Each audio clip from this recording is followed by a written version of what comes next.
O colportor evangelista. Seção 2. O colportor habilitado. Capítulo 7. Entrega completa a Deus. O que é mais importante? Os que se empenham na obra da colportagem devem primeiro dar-se a Deus completamente e sem reservas. Cristo os convida: vinde a mim todos os que estáis cansados e oprimidos, e eu vos aliviarei. Tomai sobre vós o meu jugo e aprendei de mim, que sou manso e humilde de coração, e encontrareis descanso para as vossas almas, porque o meu jugo é suave e o meu fardo é leve. Remindo o tempo. Se tendes negligenciado o tempo de semeadura, se permitistes que as oportunidades providas por Deus passassem inaproveitadas, se vos tendes agradado a vós mesmos, não vos arrependereis agora, antes que seja demasiado tarde, esforçando-vos para remir o tempo? A obrigação de usar vossos talentos no serviço do Mestre repousa pesadamente sobre vós. Vinde ao Senhor e fazei inteira entrega de tudo a Ele. Não podeis permitir a perda de nem mais um dia. Assumi vossa obra negligenciada. Afastai vossa lamentosa incredulidade, vossa inveja e maus pensamentos, e ide para o trabalho em humildade de fé e fervente oração ao Senhor, para que vos perdoe pelos vossos anos em que vos não consagrastes. Suplicai auxílio ao Senhor. Se o buscardes ferventemente com todo o coração, encontrá-los-eis, e Ele vos fortalecerá e abençoará. Ser humildes e prontos a aprender. Ao escolher homens e mulheres para o seu serviço, Deus não indaga se eles possuem saber ou eloquência ou riquezas mundanas. Pergunta: andam eles com tanta humildade que eu lhes possa ensinar os meus caminhos? Posso pôr-lhes nos lábios minhas palavras? Representar-me-ão eles? Deus pode servir-se de cada pessoa, na proporção exata em que lhe é possível pôr o seu espírito no templo da alma. A obra aceita é aquela que lhe reflete a imagem. Seus seguidores devem apresentar como credenciais perante o mundo os indeléveis característicos de seus princípios imortais. Porque muitos têm falhado. Os colportores precisam converter-se diariamente a Deus, a fim de que suas palavras e ações sejam um cheiro de vida para a vida, para que possam exercer uma influência salvadora. A razão por que muitos fracassaram na colportagem está em não terem sido cristãos genuínos, não conheciam o espírito da conversão. Tinham uma teoria a respeito de como a obra devia ser feita, mas não sentiam sua dependência de Deus. Mudado pela contemplação. Colportores, lembrai-vos de que nos livros que manejais, estáis apresentando não a taça que contém o vinho de Babilônia, as doutrinas do erro ministradas aos reis da terra, mas a taça cheia da preciosidade das verdades da redenção. Quereis vós mesmos beber dela? Vosso espírito pode ser levado em cativeiro à vontade de Cristo, e Ele pode colocar sobre vós sua própria imagem. Contemplando sereis transformados de glória em glória, de caráter em caráter. Deus deseja que venhais para a frente, falando as palavras que Ele vos dará. Deseja que mostreis avaliardes altamente a humanidade, essa humanidade que foi adquirida pelo precioso sangue do Salvador. Quando cairdes sobre a pedra e vos despedaçardes, experimentareis o poder de Cristo, e os outros reconhecerão o poder da verdade em vosso coração. Revestir-se de Cristo.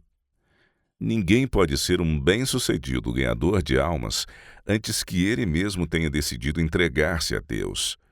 Nós, individualmente, devemos revestir-nos do Senhor Jesus Cristo. Para cada um de nós ele tem de tornar-se sabedoria, justiça, santificação e redenção. Quando nossa fé se apoderar de Cristo como nosso Salvador pessoal, expô-lo-emos perante os outros sob nova luz. E quando o povo contemplar a Cristo como Ele é, não contenderão a respeito de doutrinas, fugirão para Ele em busca de perdão, pureza e vida eterna.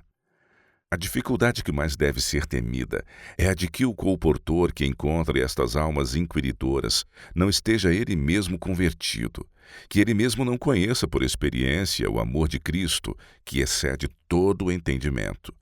Se ele mesmo não tem este conhecimento, como pode contar aos outros a preciosa e velha, velha história? O povo precisa ser ensinado a respeito da própria essência da verdadeira fé, o caminho para aceitar a Cristo e confiar nele como seu Salvador pessoal. Eles precisam saber como podem seguir seus passos para onde quer que ele vá. Que os pés do obreiro sigam passo a passo as pisadas de Jesus e não assinalem nenhum outro caminho para ir ao céu. Atrair os homens ao Redentor. Muitos cristãos professos se têm apartado de Cristo, o grande centro, e se têm feito a si mesmos de centros. Mas se desejarem ser bem-sucedidos em atrair outros ao Salvador, precisam eles mesmos refugiar-se nele e reconhecer sua completa dependência de sua graça. Satanás tem feito o máximo esforço possível para romper a cadeia que une os homens a Deus. Deseja amarrar-lhes a alma a seu próprio carro e fazê-los escravos em seu serviço. Mas nós devemos trabalhar contra ele e atrair homens ao Redentor. A alma levada a Jesus está em segurança. Quando uma alma foi trazida a Cristo por meio deste trabalho pessoal, deixai que Deus trabalhe pelo coração submisso e humilde. Deixai Deus impor-lhe justamente o serviço que ele acha apropriado. Deus prometeu que sua graça será suficiente para todo o que vier a ele. Os que se entregam a Jesus, que abrem a porta do coração e o convidam para entrar, estarão seguros. Ele diz: Eu sou o caminho, a verdade e a vida. João 14, verso 6. Possuindo a Jesus, possuirão a verdade. Serão completos nele. Absoluta honestidade. Se o colportor segue um mau procedimento, se profere a falsidade ou pratica engano, perde o respeito de si mesmo. Ele pode não ter consciência de que Deus o vê e está a par de cada transação comercial, de que santos anjos estão pesando seus motivos e ouvindo suas palavras, e de que sua recompensa será de acordo com suas obras. Mas se fosse possível ocultar seu mau procedimento da inspeção humana e divina, o fato de que ele mesmo o conhece é degradante a seu espírito e caráter. Um único ato não determina o caráter, mas quebra a barreira. E a próxima tentação é mais prontamente agasalhada até que finalmente se forma um hábito de prevaricação e desonestidade no negócio, e o homem se torna indigno de confiança. Há muitos nas famílias e na igreja que pouca conta fazem de patentes incoerências. Há jovens que parecem o que não são. Parecem honestos e verdadeiros, mas são como sepulcros caiados, bonitos por fora, mas corruptos por dentro. O coração está manchado, denegrido pelo pecado, e assim permanece o registro nas cortes celestiais. Tem estado em prosseguimento em seu espírito, um processo que os torna calejados, insensíveis. Mas se seu caráter, pesado nas balanças do santuário, for pronunciado em falta no grande dia de Deus, será uma calamidade que não compreendem agora. A verdade, a preciosa e pura verdade, deve fazer parte do caráter. Pureza de vida. Qualquer que seja o caminho escolhido, a senda da vida está rodeada de perigos.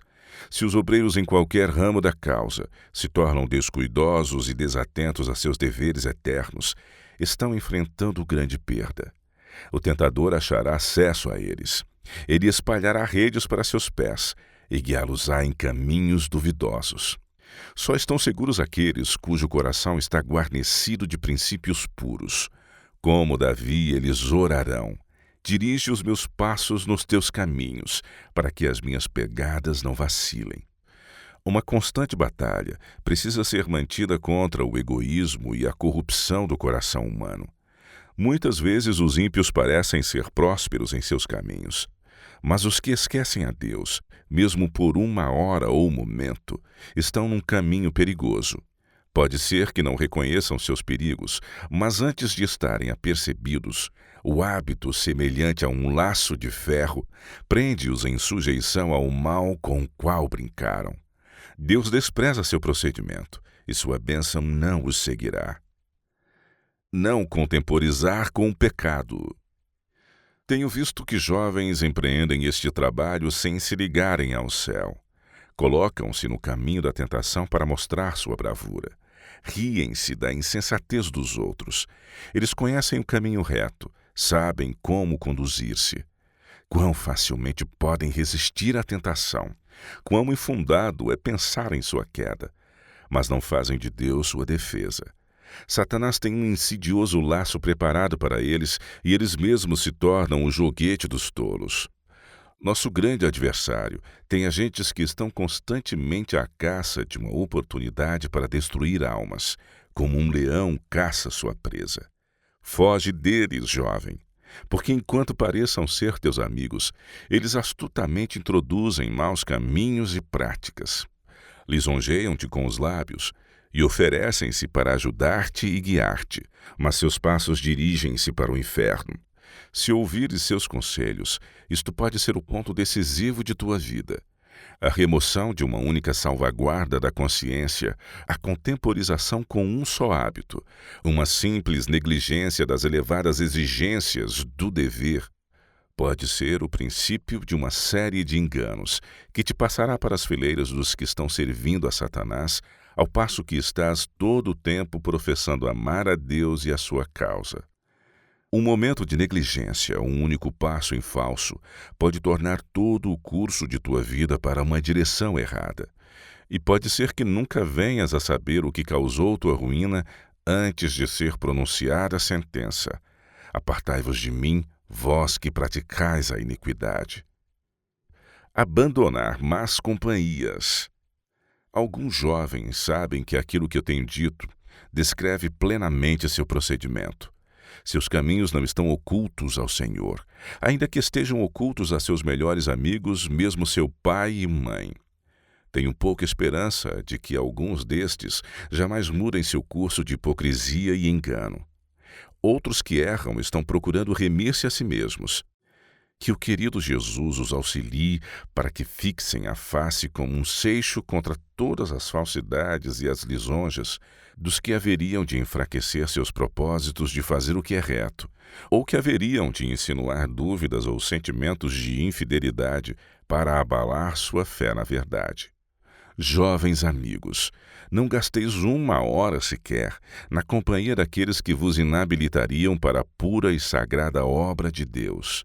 Não façais diante dos estranhos coisa alguma que não faríeis diante de vosso pai ou mãe, ou que teríeis vergonha de fazer diante de Cristo e dos anjos. Alguns podem pensar que os observadores do sábado não necessitam destas admoestações, mas aqueles a quem elas se aplicam sabem o que eu quero dizer. Eu vos digo, jovens, que vos acauteleis, porque não podeis fazer coisa alguma que não seja aberta aos olhos dos anjos de Deus. Não podeis praticar uma ação má sem que outros sejam afetados por ela. Enquanto vosso procedimento revela que espécie de material é empregado na formação de vosso próprio caráter, exerce também uma poderosa influência sobre os outros. Nunca percais de vista o fato de que pertenceis a Deus, de que fostes comprados por preço e de que precisais prestar contas a Ele de todos os talentos que vos confiou. Ninguém cuja mão esteja manchada com pecado ou cujo coração não seja reto para com Deus deve ter qualquer parte na comportagem, porque tais pessoas haverão de, certamente, desonrar a causa da verdade. Os que são obreiros no campo missionário precisam de Deus para os guiar. Devem ser cuidadosos para começar direito e então prosseguir calma e firmemente no caminho da retidão. Devem ser resolutos, pois Satanás é resoluto e perseverante em seus esforços por vencê-los. Constante dependência de Deus. Aquele que em seu trabalho encontra provas e tentações deve aproveitar com essas experiências, aprendendo a apoiar-se mais decididamente em Deus. Deve sentir a todo momento sua dependência de Deus. Nenhuma queixa deve ser cultivada em seu coração ou ser pronunciada por seus lábios. Quando bem-sucedido, não deve tomar para si nenhuma glória, porque seu êxito é devido à operação dos anjos de Deus sobre o coração. E lembre-se ele de que tanto no tempo de animação como no de desânimo, os mensageiros celestiais estão sempre a seu lado. Ele deve reconhecer a bondade do Senhor e louvá-lo com alegria. Cristo pôs de lado sua glória e veio à terra para sofrer pelos pecadores. Se encontrarmos durezas em nosso trabalho, olhemos para aquele que é o autor e consumador de nossa fé. Então não falharemos nem ficaremos desanimados. Suportaremos as durezas como bons soldados de Jesus Cristo. Lembrai-vos do que ele diz de todos os verdadeiros crentes. Nós somos cooperadores de Deus. Vós sois lavoura de Deus e edifício de Deus. 1 Coríntios 3, verso 9. A maior necessidade do mundo. A maior necessidade do mundo é a de homens. Homens que não se comprem nem se vendam. Homens que no íntimo da alma sejam verdadeiros e honestos. Homens que não temam chamar o pecado pelo seu nome exato. Homens cuja consciência seja tão fiel ao dever como a bússola o é ao polo. Homens que permaneçam firmes pelo que é reto, ainda que caiam os céus.